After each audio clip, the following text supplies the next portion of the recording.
why does the Bible need interpretation? Why can't we just read it like any other book and apply the bits that we like, Dan? Right. Well, to some extent, we do read it like any other book. I mean, if it says grass, we have to have experience of grass, and we know what grass is. Or we read the word horse, we know what a horse is. And of course, the word "the" is the word "the" in every language. But the Bible is very different in important ways. For one thing, it's 2 to 3,500 years old.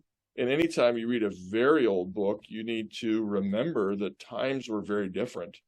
So today, for example, if you read a word like king, we think of a figurehead who's living in Monaco or something, racing cars and generally living off some past traditions. But king meant somebody who worked. That was a job.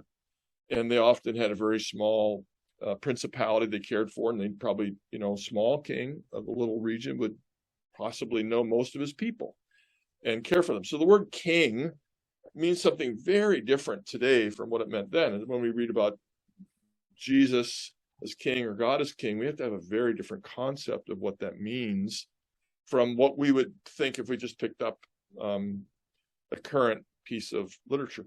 The other thing that's even more important than that, of course, is that the Bible's God's word and infallible, inspired, inerrant, and our guide for life. There are certain things that we might read that are infallible. We might read a weather report that's infallible. That is to say, it exactly predicts the temperature. But it doesn't guide us for all of life. It guides us as to whether we should wear a jacket or not, and if we should take an umbrella. And the other thing, of course, is that when we read any book, we can assess whether it's useful or useless and whether we'd like to follow the advice given in it or not. And people do read the Bible that way. It's an interesting book, and maybe I'll get some comfort from that. Or I'm willing to be challenged by it. I call that reading beside the text or over the text. Like, I'll decide what's true and what isn't. That's reading over the text. Beside the text is, I'm willing to be challenged, but I guess I'm the final arbiter in the end. But under the text is saying, this is the living God, or as a Christian, this is my Lord who has spoken to me. And I should expect him to say things I don't like unless I'm perfect, and I'm not.